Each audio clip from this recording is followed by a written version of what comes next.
All right, what's up, everybody? Welcome to episode. I think this is 8. I'm not sure. Normally, I would have checked that beforehand. Episode 8 of Table Cheese.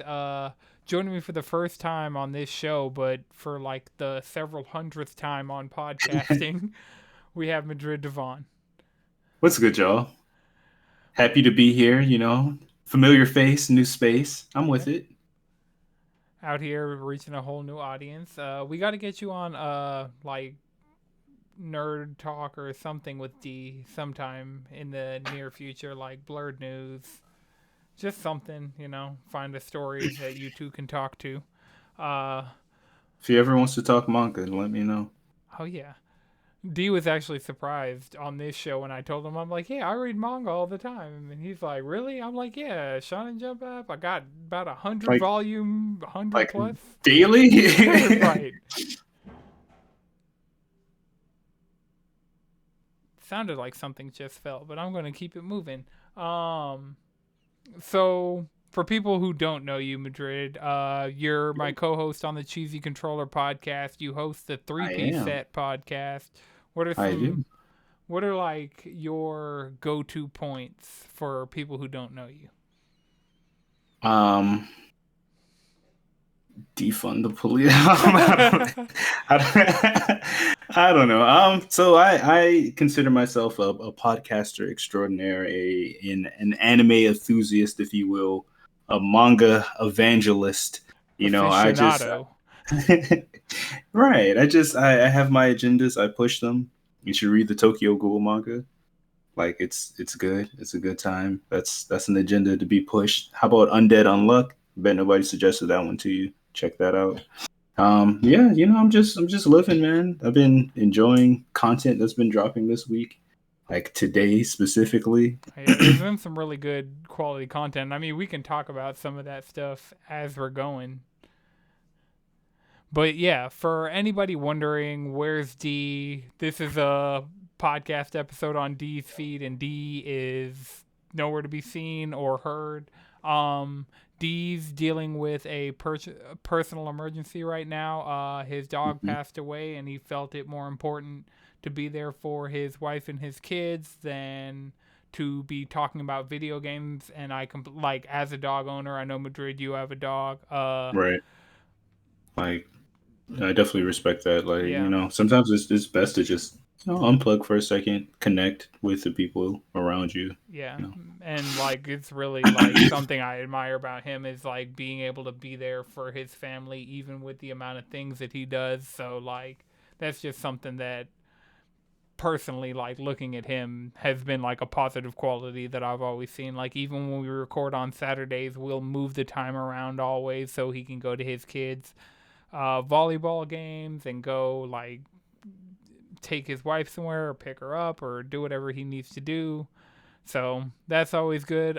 This is a tough time for him. So if you're hearing this, go send him some positive vibes. Let him know you're listening. Let him know you're thankful for the work he creates. And hug your dog if you have a dog or cat or leopard gecko, whatever your pet of choice is, show them Mm. some affection because I've lost a dog before and I know it's really hard to go through. Yeah.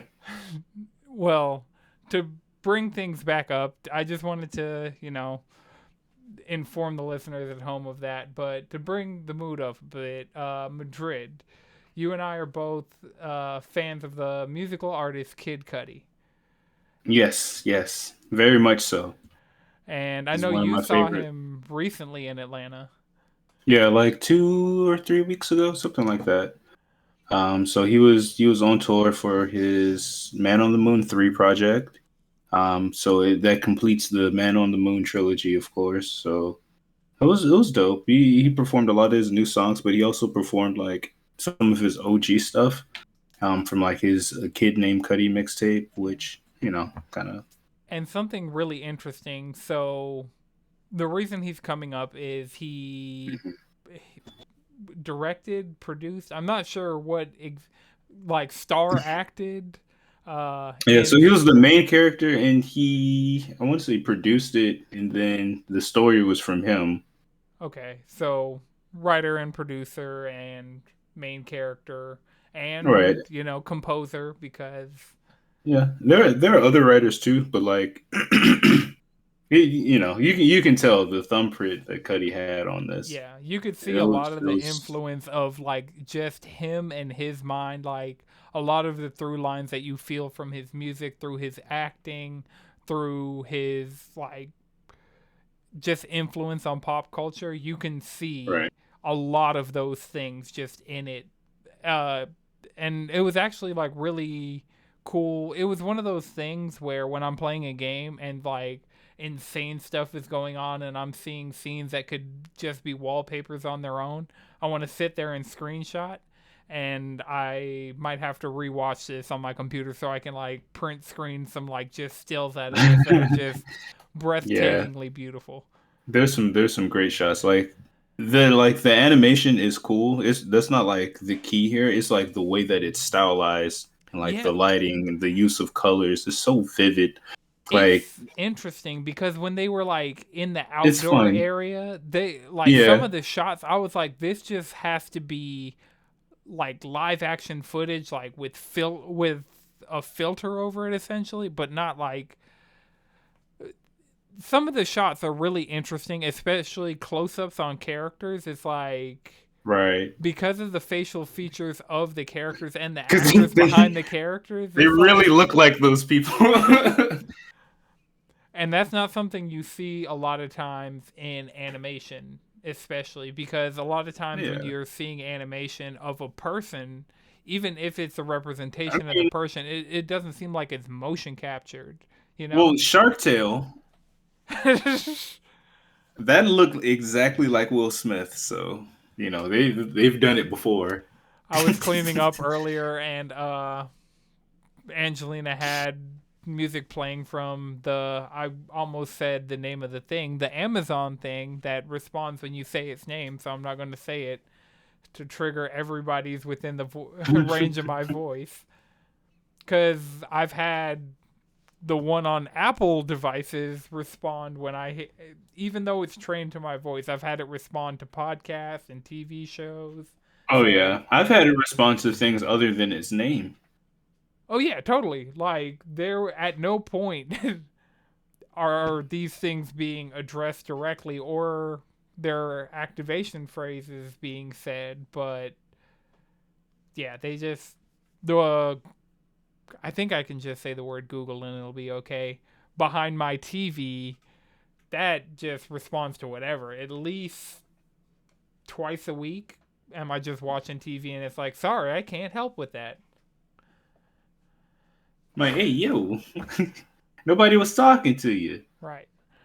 But you bringing up Will Smith, Angelina was listening to music on that while we were cleaning, and I forgot Will Smith and DJ Khaled did a song for the Aladdin live action remake. I'm sorry. Yeah, it was a I song. haven't heard it. I haven't heard of it, and I feel like I was better off when I didn't know that it existed.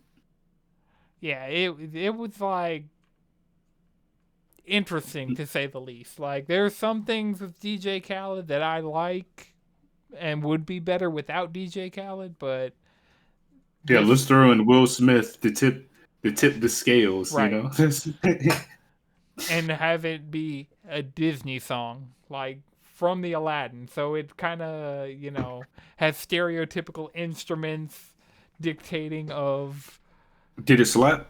no. I can definitively say I could be fine never hearing that song again. Unlike some of the music in Intergalactic, I watched the show and immediately after Yeah, listened to the album. yeah. I haven't listened to the album yet. I was like, let me watch this. Let me watch the movie first, and then listen to the album. So I need to check the runtime on it because the interesting thing is I thought it was going to be a series, but then I did it's too. like movie length approximately, and Yeah, then but it's broken up into like 8 parts, I think. yeah. It's like an hour and a half, maybe a little over an hour and a half. I So feel like I was watching it for a minute though. but yeah, so what are your thoughts on it overall? Like as a Kid Cudi fan, I Overall, know it's hard. I think it was great. Like overall, I think it was pretty great. Like I have a few like issues with it. Like, nothing with super in depth about like characters. Some motivations, like more like things were just like hinted at as opposed to like explored. But some of that gets fleshed out in more of a series type of setting. But Yeah. this is a movie, so that's not something I'm going to hold against it. Um, yeah, I mean, I pretty much enjoyed like the cast of characters were fun. Um, like we already talked about the visual representation of it. Oh Like yeah. The it's animation, just for anybody curious, Intergalactic on Netflix. I'm pretty sure you could type in Kid Cudi and find it, but Netflix, it's out now, the entirety of it. And Kid you Cudi has said he's taking a break from music for a while. So this might not be. He said he wants to focus more on TV, movies, and spending time with his daughter. So hmm him stepping away from music. I mean, he's kind of put out a lot recently, and then, like you yeah. said earlier this year, he brought a Kid Named Cudi, his mixtape, out on streaming services. So like now, for the most part, his entire catalog is readily available at any time. And I mean, if this, I know he's acted before, and we've seen him in hmm things before, but I feel like this is the most him project. And like if he wants to lean into like the movie and TV space more, I'm completely here for it. Yeah, I would like to see that. Because this had like a pretty good creative direction. I would like to see where else he wants to go with it. Because he has been in a lot of things so far, and it just like I feel like this could be a really good lane for him. Yeah. I mean, I remember it was super interesting in like high school seeing him in like a poster for an HBO show, and I was like, "Oh, like guess he Yeah, acts as well." what was it? How to Make It in America? I never watched it, and I have HBO He Max. I was the really drug should. dealing dog walker. Oh. What I the still voice of might check reason? it out. Yeah, it was like 2 seasons and it got canceled.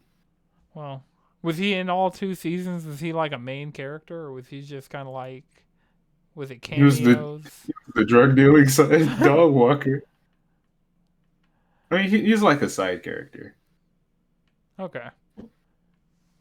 I'll put it on the Mhm. list. How to Make It in America, HBO. All right. Oh, that's if it hasn't gotten ethered. Oh, right, because there's a strong chance with HBO Max. Speaking of streaming services, D and I for the past couple weeks have been talking about Cyberpunk Edge Runners because I remember I brought it to his attention, told him it was coming out. He's like, I don't know, that it could be cool. I'm like, no, you need to watch this and you need to Yeah, see what they're doing yeah. here. You got And it. You got it. It's a must watch. I think last week I was like, yeah, Promare, and if you haven't seen it, Kill la Kill should be next on your list. I mean, if you want to go back even further, you can watch Gurren Lagann. You need to watch Gurren Lagann. Get in, Lagann. So one of the things with that, since Cyberpunk Edge Runners came out, the game has seen its highest concurrent players since launch. Like, because of course launch day, like it sold like 13 million units before it came out. So of course there were millions of people playing it, but I feel like they've got millions more sales because they kind of went quiet somewhat after their launch because it launched on PS4, Xbox One in a broken state. It launched Mm. on PC in an okay state, but still not like, 10 out of 10 amazing. But the Edge Runners anime, so many people have watched it and fallen back in the game directly because of the anime. Like, Right. Like the anime did a really good job of playing in that universe's sandbox, like just kind of getting invested in the lore, stylizing it with that studio trigger drip, making it nice and angular and like visually popping, like dipped in color, full of flair, and then just a gritty story that Cyberpunk has. And it kind of was like, okay, yeah, maybe I do want to get back in this world. They've been patching it like crazy. They've solved a lot of the bugs. I'm on a next gen hardware now. So I'm somewhere that can actually run the game at a reliable clip. So it's just like a perfect storm, and then the DLC that they have coming out, and like the Edge Runners content that's in the game, because Edge Runners is a canon story that takes place in the Cyberpunk universe. Right. It takes place a year before the events of the game. So the same Night City, like I Mm-hmm. think we And you talked can about get this. David's jacket. Yeah. That there was that update that when they dropped the final trailer for the anime right before it came out, they're like, all right, we're putting David's jacket, we're putting Rebecca's shotgun. And at the time, I had no idea what that meant. I remember we talked about it on here, So and okay. I was like, it has some character's shotgun, and apparently that's going to be a thing. I don't know.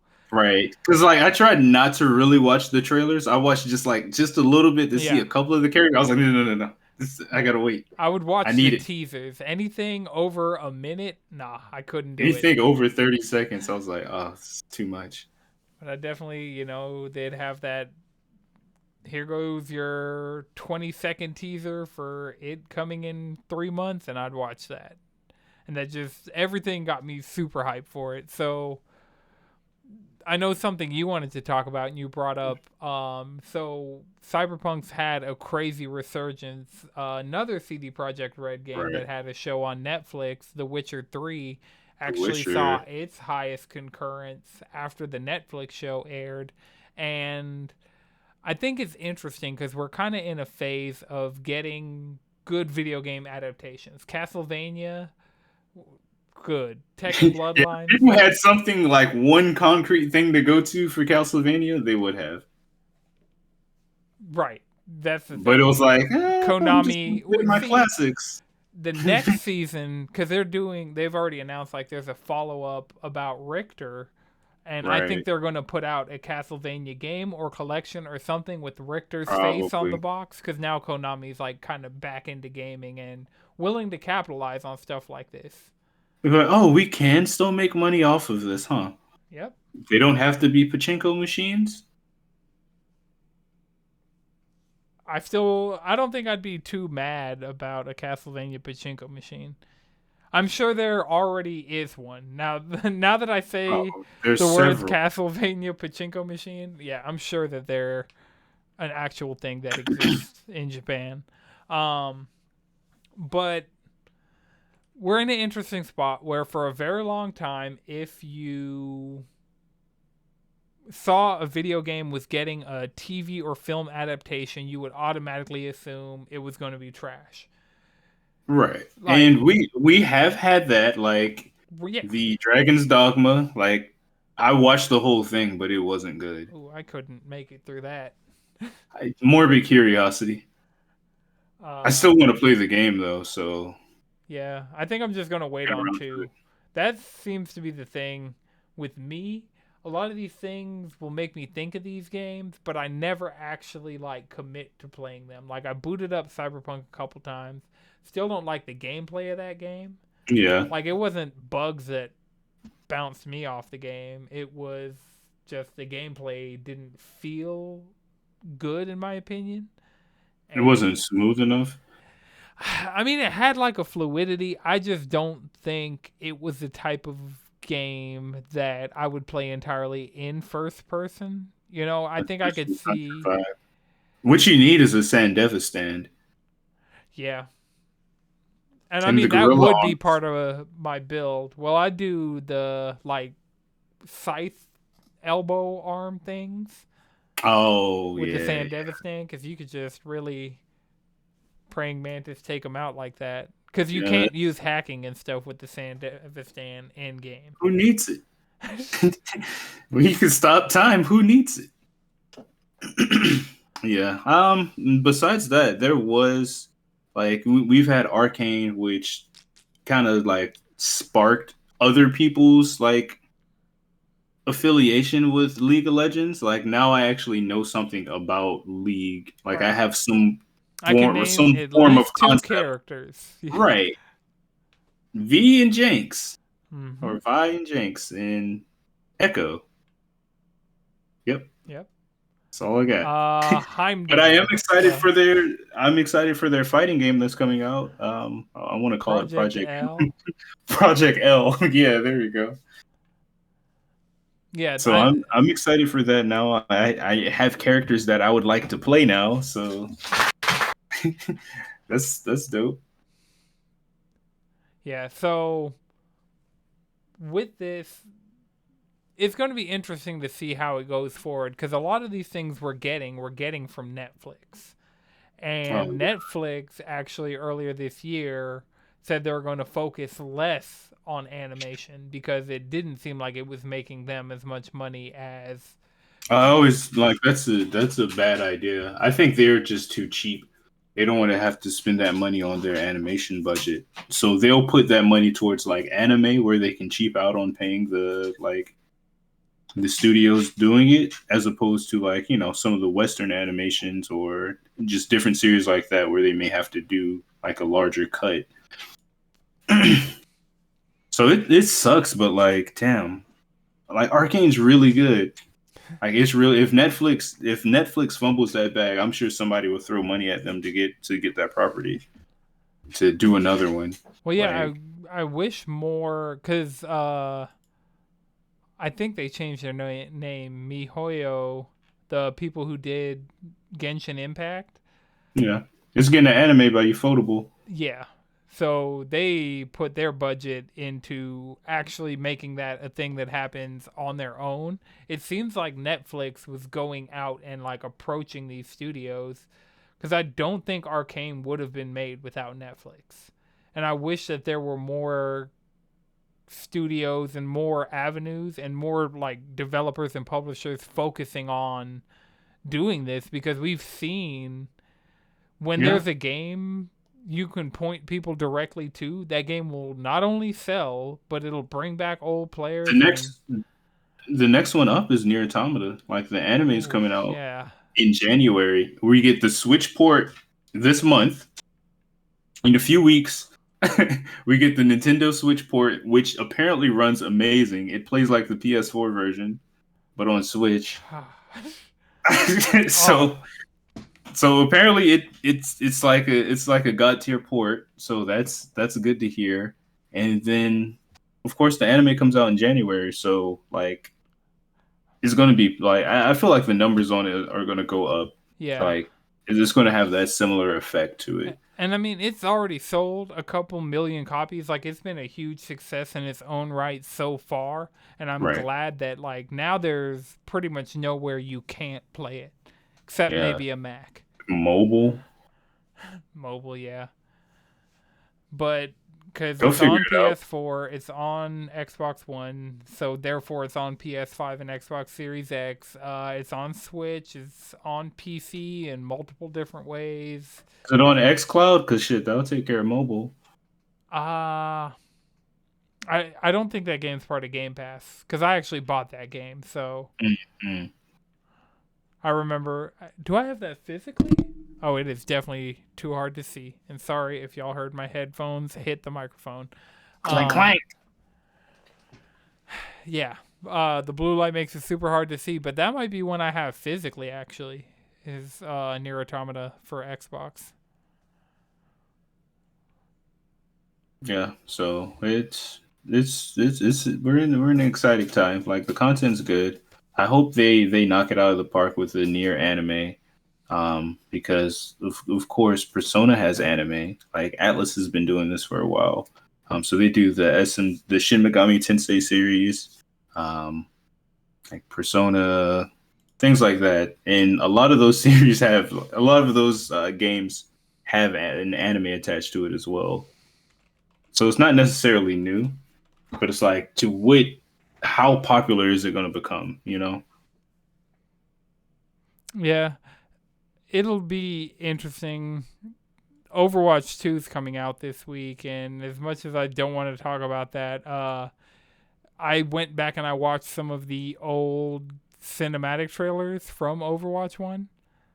And I just, because they did the launch trailer, and the launch trailer is nowhere near as good as your Overwatch 1 launch trailer, but it still got me in the feelings of Yeah. like, It did enough to get me nostalgic, you know? right. So that nostalgia led me to go back and watch some of the animated shorts. Like I watched a Sombra one, and I remember how much of like how hype of a moment that was, and having Zarya at the end, and none of that paid off ever. Like they just subjected us to that much hype with absolutely zero payoff. But Zero payoff. at the same time, like now, like Overwatch, it lost a lot of its lead developers. We're going into an entirely new game with Overwatch 2. It's 5v5. And I just hope that something that they could bring back would be their animated shorts, because those were like, those are the epitome of content. When you could get people to play the game by having them go watch those. And there's nothing like that for Overwatch 2. Even the Overwatch 2 announced trailer, while it does have some great moments, it's still not on the level of the Overwatch 1 announcement trailer. Yeah, because it's really just Overwatch 1.5. Right? I didn't even realize until recently that none of the story mode is coming out with it. Like it's just, Right. No, we're not getting that until like next year. and they don't even have, we're getting characters every other season. Like the more news that comes out about this game, like it's something that has me excited, because I'm glad that I don't have to pay for it. Right. Like I'll pop into it, free to play. I'm trying to finish my Fortnite Battle Pass this It's like season. Apex now. I can just dip my toes in with relatively no like low commitment and just just kind of chill. Because I don't know. Unless Overwatch gets me back like the way it had me before, which I highly doubt. Right. I'm probably not going to be like sitting there grinding out the battle pass for like characters and stuff. I'm probably not going to care that much. Well, I mean, it's the new cosmetics they've shown look interesting enough. It seems like they really like bottled up several years of development time of working on skins for these characters, and we're finally getting the fruits of that. So that might be compelling, but it really just depends on how hard of a battle pass it is. Because like Fortnite, I've kind of gotten Fortnite to a manageable position. And Apex, like if I was serious about an Apex season, I know I could do it in Apex. But I've never been able to do it in Call of Duty. I've never been able to do it in Rocket League. So it just really depends. And a lot of these other free to play games that I'll jump into or whatever, like Fall Guys, like I've never done any of those. So I'm just hoping that Overwatch has it balanced in a better way than some of these other games. But Right. I guess we'll see. Like we're less than a week out from the launch, and I know definitely next week I'll talk to D about how it's going and see if I could find a way for him to play. I'm probably going to just be like grinding some competitive, like some sweaty competitive. I'm going to be in the most casual of quick play. I got to remember how to play the game. I booted up Overwatch 1. Toxicity. Nah, I'm cool. I got to like, see how bad it can get. I want to know its high highs, but I also want to know its low lows. well, I mean, you got to get to the point where people are finding ways around. So, like, to get rid of Smurf accounts and to get rid of a lot of, like, cheating and toxicity, they've changed up a lot with the game. So, it'll be interesting to see. Like, you can't Smurf anymore because you're now required to have a phone number registered with your Battle.net account. And so, and you have to like confirm the phone number, so you can't just put in any phone number and hope for the best. So that, I think that'll get rid of a lot of smurfing. I think people are going to have to decide what account they want to use and stick with that account. And for somebody like me that I don't even think my Smurf account made it to level 25 to do competitive. I think I did a couple games and I was like, oh, I earned a loot box. I wish I would have earned this on my main account.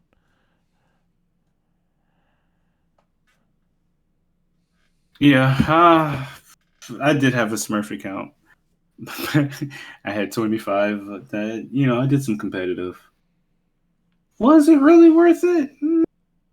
Not really.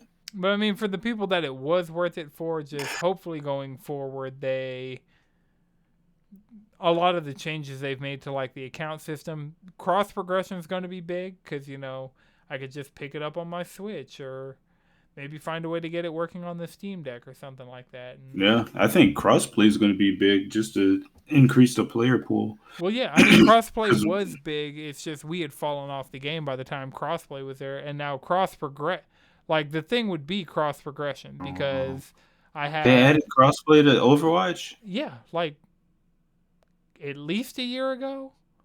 That does sound familiar. I did stop playing, Yeah, especially after all the Blizzard Activision stuff. I was like, oh yeah, no, y'all are yeah, already treating your game poorly, but you're also treating your staff even worse. and players like Yeah, no, thank you. I mean, we're still at the point that because I kind of had to Hell, make the if this decision. wasn't free, I don't know if I would be playing it. Yeah, and that's the thing. I know, like Jawan, for listeners to this show, we have a friend Jawan. We call him the Grind God. At Oni Noir X on Twitter, if you want to check him out. He only has the game physically, and he, like us, has a digital PS5. So where I at least got a copy of the game digitally and can go back and like play it like I did the other night. For him, he would have to buy the game, and free to play. Giving everybody a digital copy is a good way to get a lot of lapsed players back in. All right, it's like an invitation. It's like here's your golden ticket to come back, and you get to keep all your old stuff. It's still there. Right. And for me, Nice and there are shiny. some cosmetics that I only had in certain places. Like I got lucky with a loot box on PC, and I think I had a couple Xbox skins that I didn't have on PlayStation because I got like the Legendary Edition on Xbox. So putting all those things in one place will be cool. Yeah, I don't know. I'm excited.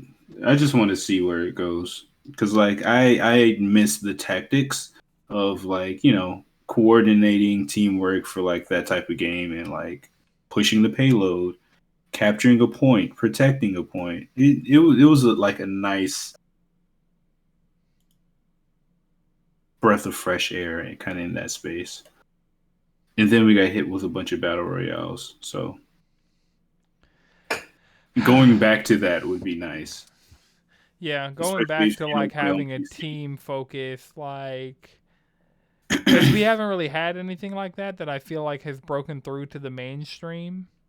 Like Apex does focus on teams and kind of like coordinating, but I don't think anything else. Like it's on a smaller scale, and then you're like liable to get third, fourth, fifth, sixth, seventh, eighth, ninth partied.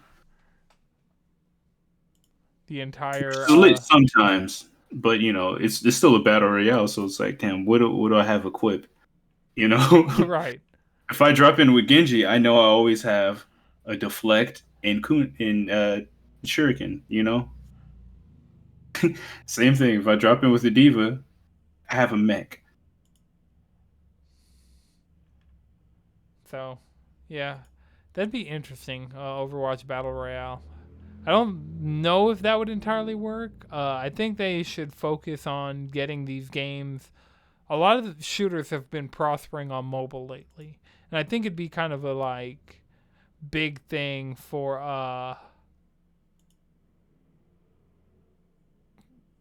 like Overwatch Apex mobile. on Overwatch and well, Apex did mobile, so Yeah.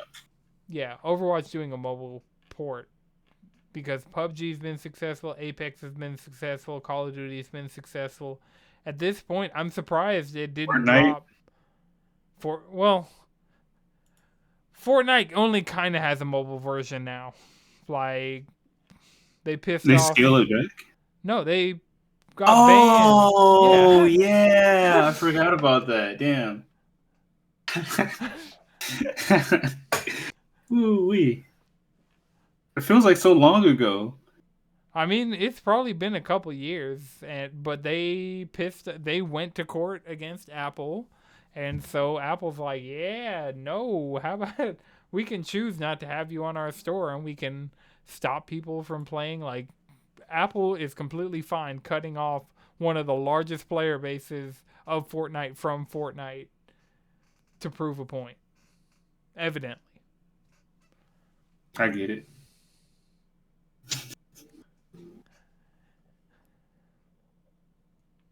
But yeah, I'm trying to look for like another story of, you know, that'd Of be relatively import. interesting to cover. We talked about Cyberpunk, Genshin, Nier. Why is it so hard to find? It is a weekend. Tis the weekend. Well, what have you been playing lately, Madrid? I've been playing a small, critically acclaimed JRPG. You've been on that Final Fantasy 14. I told D last week that I had Final re-upped Fantasy my sub. 14. And you, last night, we actually got you through. I'm surprised how hard that content was. Like, there was that one mechanic that I just Oh my god. couldn't deal with, but that was probably the longest it's ever taken me to finish a dungeon in like my entire time of playing 14. Yeah, that was one of the longer ones for me, for sure. I think it was like the first time we were in. Um, it's not important. I can't really think of it anyway. But yeah, that content last night was definitely tough. But I'm glad we got through it. I'm like right before the walk. I'm assuming because they're like, oh, a bunch of cutscenes are about to play in succession. You should set aside significant time. I was like, yeah, it's 2:30 a.m.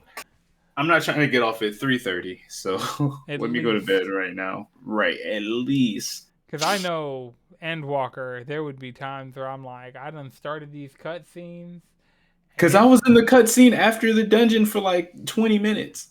Yeah, so. I'm not complaining because it was awesome, but yeah, yeah, Yeah. yeah. You're in Final the thick Fantasy of it. 14 is really good. Yep. If anyone is listening to this and you're not playing it, you should definitely check it out. It's It's got a free free trial. Right. up until Heaven's Word, level True. 60. Yep. That's a lot of game. That's a lot of game to play. Yeah. And I Oh, you think. go from level 1. Yeah. I think it. For new players, even if you're curious, by the time you make it to the end of Heaven's Ward, you can play the game entirely for free, long past the point that it captured all of us who are still playing to this day. So I Yeah. think if you get even halfway through Heaven's Ward and it's not for you, Like honestly, a post game realm reborn. I was about to call it realm royale.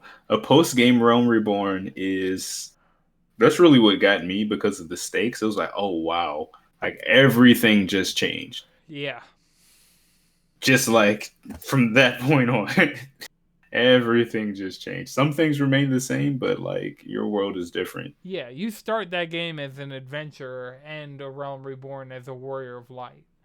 Like it's orders of magnitude of kind of like Mhm. shit going from like you're getting pie from this guy to take to this other person as an adventure to you get this magical sword from somebody that you can't equip that you got to take to somebody else.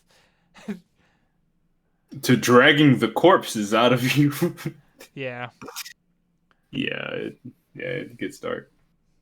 It's fun though. It's a good time. It's probably the best Final Fantasy game.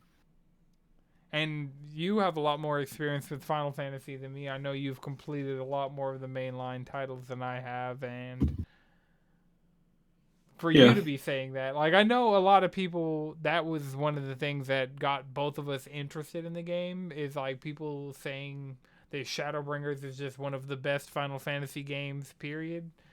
And us being like, I don't know. And then getting there and then finishing Yeah. Shadowbringers and getting into Endwalker. I mean, the first day I played 14, I played it for like 8 hours straight, and I was like, well, "This game is evil," and I put it down. See, for me, it never hooked me. I tried like probably like 5 or 6 times to get It in took me because like it took me like 4 years. Jalen was telling me 4 years because I remember Jalen was playing back on the PS3 and I got a PS4 and he's like, Final Fantasy 14. It's getting a PS4 version. And then that was one of the first games they played when they got their PS4, and so it took me until the PS4 Pro to really realize what a dangerous game I was playing. Yeah, yeah. The cool thing is like coming in like later, there's so much more content for you to go through. Mm-hmm.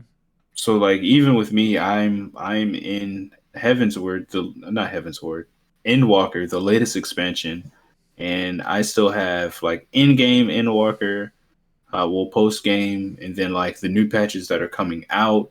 Not to mention like all the stuff that I didn't get to do in each previous expansion, like all the post game content, like all the like relic weapon grinds, the Well, like the dude, going PvP back and for doing the some of the trip. older relic weapon grinds, like, you don't Oh have yeah, that kind of free time. Like, we're just no, gonna have I to get you caught up to do the Endwalker relic weapons with know. us. That's what I care about. That and Shadowbringers. Even Shadowbringers, like, I think I got one weapon to like the second step and was just like, yo, this is too much. Like, that was a grind in a way that nothing else will have you grinding in that game. That's why I gave up on that and went out mount and minion grinding. Like, those are the things I care about. Yeah, I still got a few of those I need to get to, and other job classes that I want to update. Oh, The yeah. jobs, yeah, I'm ready to play some 14.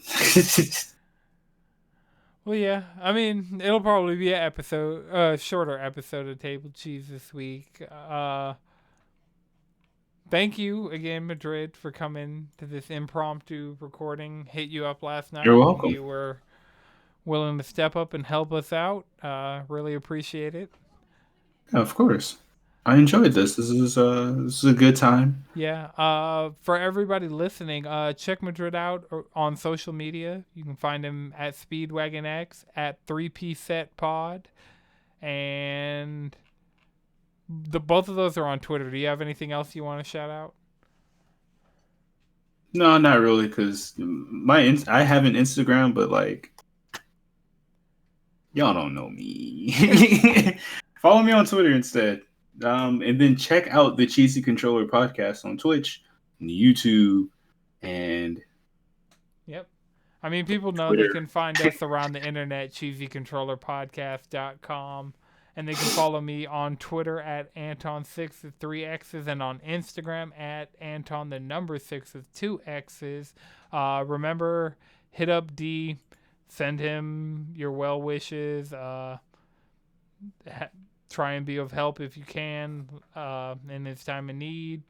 Like I said, go show your pets some attention because, life's too short, you know. Mhm. Uh, until next time, keep it cheesy.